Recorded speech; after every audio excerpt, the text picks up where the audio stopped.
लूट, robbery section 390 IPC में और बीएनएस की धारा 309 में इसको परिभाषित किया गया है कि लूट कब है, लूट कब होती है।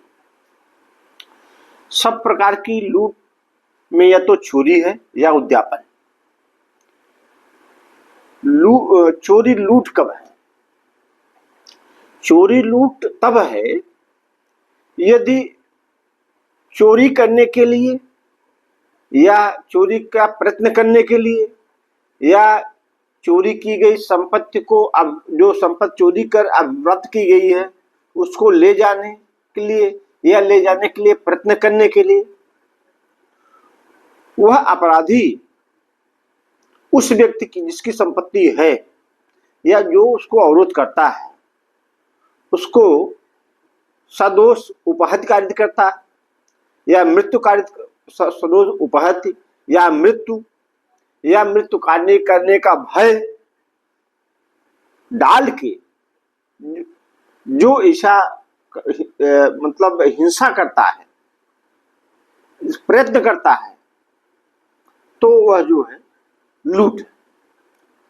लूट जो है चोरी का हिंसात्मक रूप है। चोरी में हिंसा नहीं है, लेकिन लूट में हिंसा है।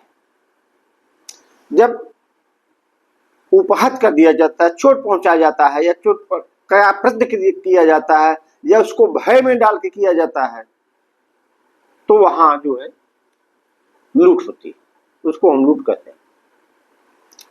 जैसे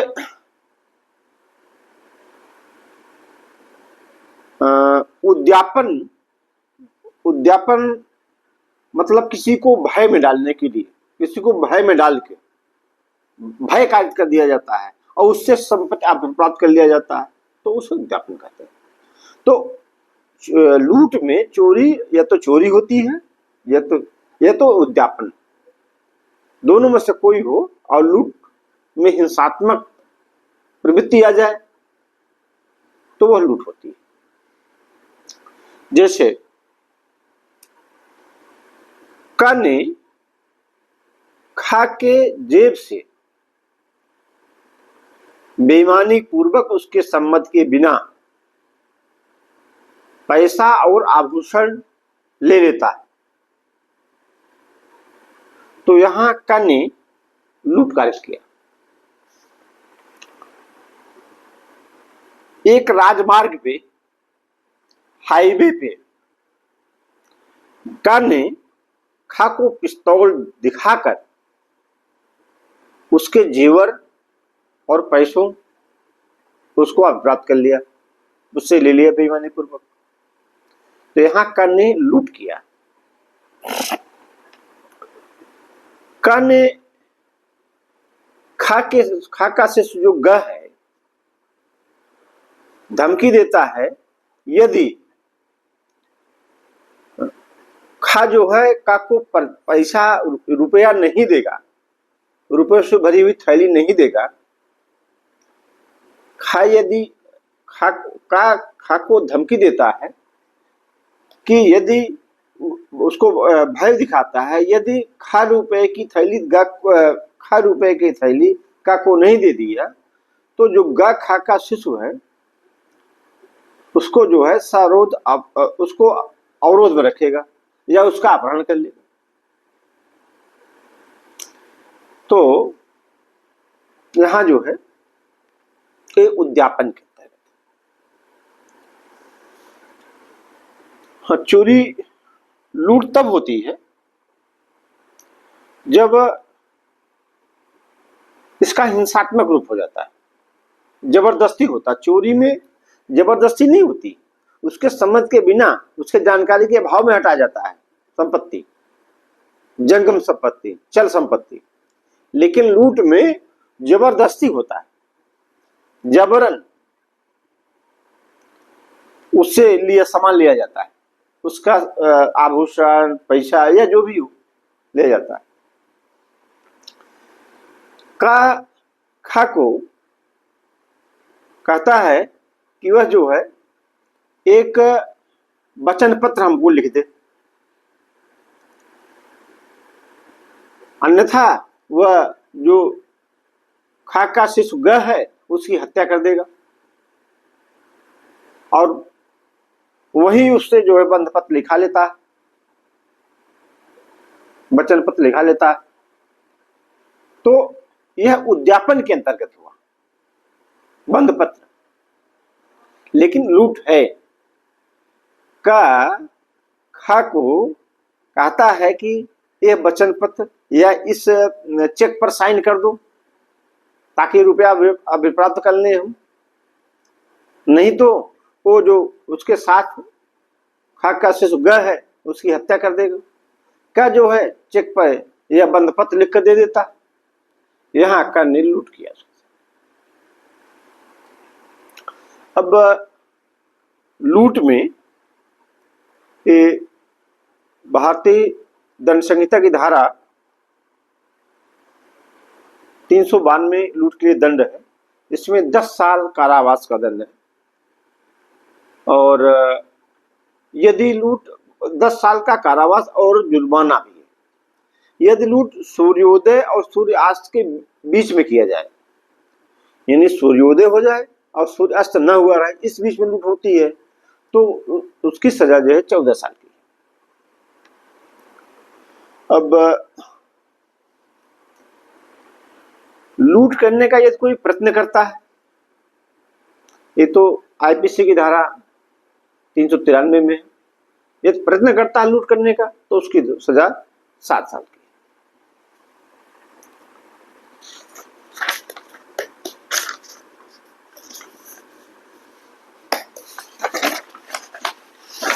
अब हम डकैती पे चलते हैं।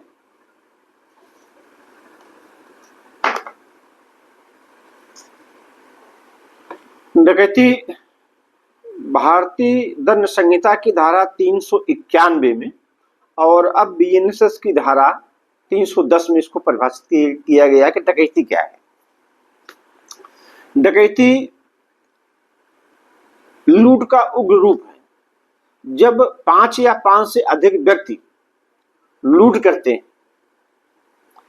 और लूट करते हैं या लूट करने का प्रयत्न करते हैं या जो उसमें व्यक्ति है उसकी मदद करता है। यदि फिर सुन लीजिए, यदि 5 या 5 से अधिक व्यक्ति संयुक्त होकर लूट करते हैं या लूट करने का प्रयत्न करते हैं या लूट करने में उसमें कोई प्रयत्न करता है, कोई मदद करता है, कोई लूटता है, तो उसमें से प्रत्येक व्यक्ति डकैती का दोषी हो कि उसने डकैती किया और संयुक्त रूप से सभी लोग जिम्मेदार हो, 5 लोग। डकैती और लूट में अभियुक्तों की जो संख्या है उसी के अनुसार दोनों में भिन्नता है। यदि 5 से कम व्यक्ति हैं तो वो लूट होगी, डकैती नहीं होगी। 5 से अधिक व्यक्ति, 5 या 5 से अधिक व्यक्ति हैं तो वह डकैती होगी। ये संख्या जो है केवल संख्या ही दोनों में भिन्न करती है और लगभग चीजें वही। हिंसा लूट में भी है, हिंसा इसमें भी है और संख्या जो है वही भिन्न से करती है। यदि पीड़ित व्यक्ति मान लीजिए का जो है घर का स्वामी है और 4-5 लोग का के पारिवारिक सदस्य हैं और खा की टोली डकैतों की है, तो वह खा जो है अपने टोली सहित का के घर पे धावा बोलता है। क्योंकि संख्या का के परिवार की कम है इसलिए बिना कोई प्रतिरोध नहीं करता, कोई विरोध नहीं करता और आसानी पूर्वक डकैत सारा सामान उठा ले जाते हैं, गहने उठा ले जाते हैं, पैसा उठा ले जाते हैं। काकर ने कोई प्रतिरोध नहीं किया, यहाँ कोई हिंसा नहीं हुई, लेकिन फिर भी यहाँ लूट है क्योंकि वो भय के कारण कुछ नहीं बोला। का जो है गृहस्वामी या उसके कोई सदस्य भय के कारण कि इतना भय हो गया कि कुछ नहीं बोल पाए, तो फिर भी वो डकैती हुई, यद्यपि हिंसा नहीं इसमें, लेकिन डकैती हुई।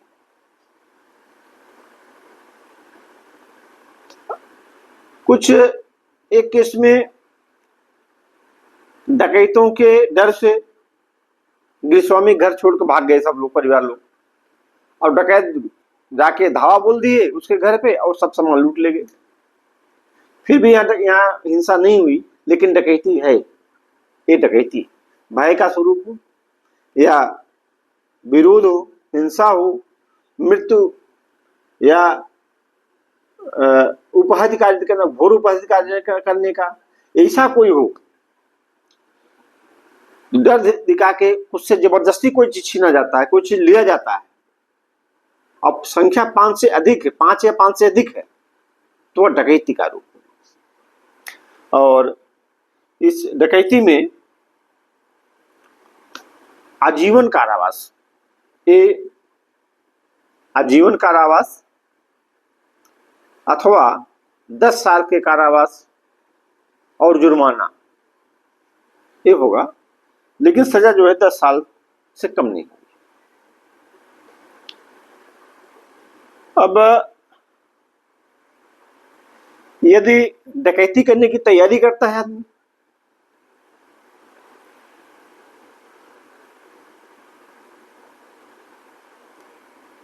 डकैती करने की यदि तैयारी करता है तो वो भी दंडनीय है, और वो 10 साल के कठिन कारावास से वो दंडित होगा और जुर्माने से भी दंडित होगा। और डकैती के प्रयोजन से एकत्रित होना के स्थान पे, यानी डकैती करनी है और कुछ लोग इकट्ठा हो गए एक जगह पे, तो इकट्ठा होना भी डकैती करने के लिए के आशय से, डकैती करने के उद्देश्य से एक स्थान पे एकत्रित होना भी अपराध है, और उसमें सजा जो है 7 साल की। यद्यपि डकैती नहीं हुई है, लेकिन उसका जो एकत्र हुआ जगह, डकैती करने का प्रयत्न किया, वो भी सजा है। तो मतलब हर चीज में सजा जो है, कार्य करने पर जो अपराध घटित होता है सजा तभी होती है। यदि अपराध घटित नहीं हुआ तो सजा नहीं हुई।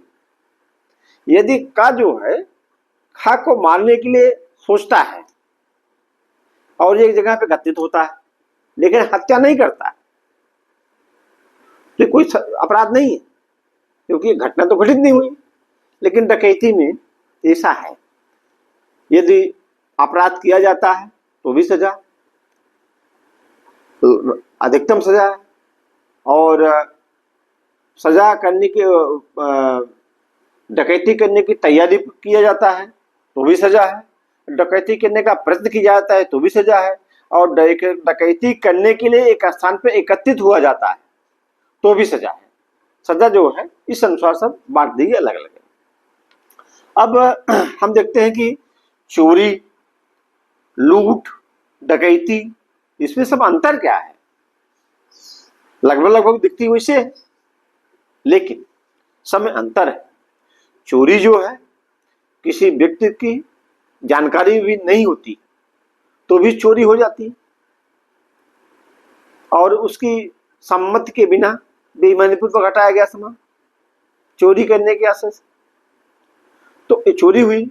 लूट में उसका गुरुतर रूप है, इसमें हिंसा होती है, इसमें जबरदस्ती आदमी लेता है, लेकिन संख्या 5 से कम होनी चाहिए तब लूट है।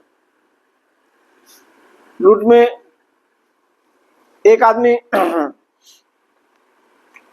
वो टोकरी चुरा रहा था, एक टोकरी चुरा रहा था, और टोकरी चुराने के रस्सी काट रहा था, और रस्सी काट रहा था, लेकिन भूल से टोकरी के मालिक जो था उसकी कलाई कट गई।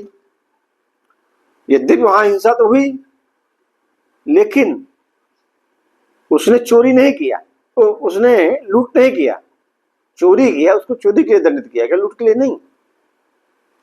लेकिन यदि कोई व्यक्ति किसी महिला की नथुनी खींच लेता है और उससे खून निकलने लगता है उसके नाक से, तो यहाँ जो है लूट है, चोरी नहीं, क्योंकि हिंसा हुई, इसलिए यहाँ लूट है, चोरी नहीं। अब लूट और डकैती में अंतर देखिए। मेन अंतर समझ लिए लूट और डकैती में, लूट की संख्या सदस्यों की 5 से कम होगी और डकैती में सदस्यों की संख्या 5 या 5 से अधिक होगी। हिंसा जो है, लूट में भी हिंसा है और डकैती में भी हिंसा है, दोनों में हिंसा है। अंतर केवल जो है संख्या से होती है। और लूट का गुरुतर, लूट का मतलब उग्र रूप जो है डकैती, इसमें खुलेआम जो है अधिक बल का प्रयोग होता है और ज्यादा भयकारित की जाती है। और लूट में इसका थोड़ा न्यूनतम स्वरूप है। लूट में व्यक्ति 5 से कम होते हैं। तो ये जो है चोरी, लूट और डकैती में यही मेन अंतर है। धन्यवाद। आज का सेशन